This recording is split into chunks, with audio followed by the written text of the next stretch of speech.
नमस्कार, national India news के Delhi metro NCR bulletin में आपका स्वागत है। आइए नजर डालते हैं आज की अहम खबरों पर।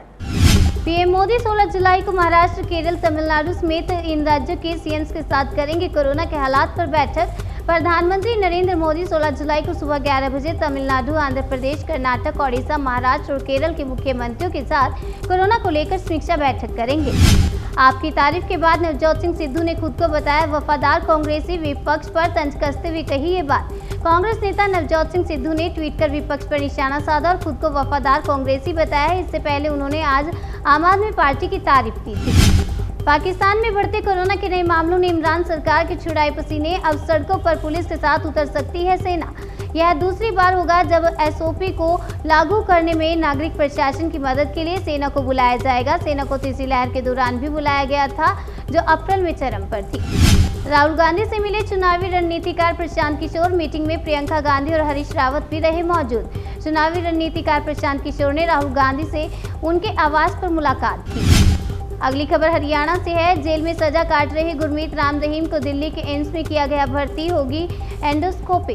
एम्स ने अपने एक बयान में कहा कि डेरा सच्चा सौदा के प्रमुख गुरमीत राम रहीम को एंडोस्कोपी होगी और उसकी हालत के अनुसार उसे निगरानी में रखा जाएगा।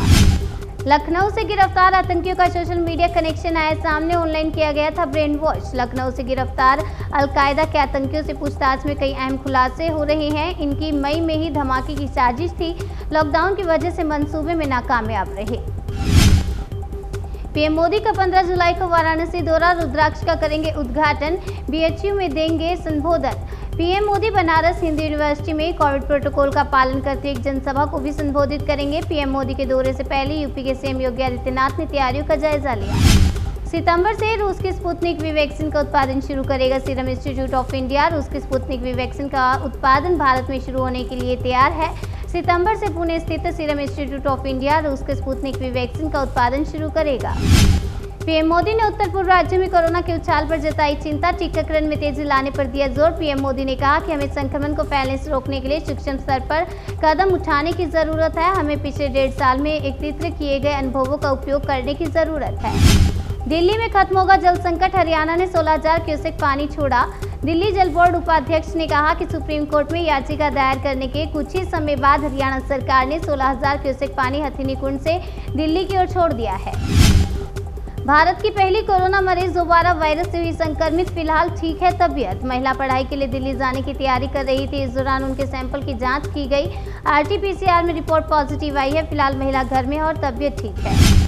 इंदौर पुलिस की वेबसाइट है। फ्री कश्मीर और पाकिस्तान जिंदाबाद के नारे लिखे आईजीपी इंदौर हरि नारायण चारी मिश्र ने कहा कि पुलिस मामला दर्ज कर लिया है और आईपी एड्रेस के आधार पर आरोपियों तक पहुंचेगी। 5 दिन की देरी से आखिरकार पूरे देश में पहुंचा दक्षिण पश्चिमी मानसून। मौसम विभाग के अनुसार ये जानकारी मिली है। मंगलवार को राष्ट्रीय राजधानी क्षेत्र के अनेक हिस्सों में बारिश हुई है। मौसम विभाग ने कहा कि दक्षिण पश्चिमी मानसून अपनी सामान्य तारीख 8 जुलाई से कुछ विलंब से 13 जुलाई को पूरे देश में पहुंचा है। आप सांसद संजय सिंह ने ओम प्रकाश राजभर को बताया झूठा। कहा कोई गठबंधन नहीं हो रहा। राजभर ने कहा था कि वह 17 जुलाई को केजरीवाल के साथ मुलाकात करेंगे। संजय सिंह ने स्पष्ट किया कि दोनों पार्टियों के बीच गठबंधन को लेकर कोई बातचीत नहीं हो रही। क्रिकेटर यशपाल शर्मा के निधन पर प्रधानमंत्री मोदी ने जताया शोक। कहा वे सबके लिए प्रेरणा थे। यशपाल शर्मा का आज सुबह दिल का दौरा पड़ने से निधन हो गया। 66 वर्षीय यशपाल शर्मा टीम इंडिया के सिलेक्टर के पद पर भी रह चुके थे। सरकार ने कहा कोरोना की तीसरी लहर की बात लोगों के लिए मौसम का अपडेट गंभीरता से नहीं ले रहे। सरकार ने इस बात पर जोर दिया कि देश के कई हिस्सों में कोरोना के नियमों की अनदेखी की जा रही है। ये वायरस को काबू में करने के लिए अब तक की मेहनत पर पानी फेर सकता है।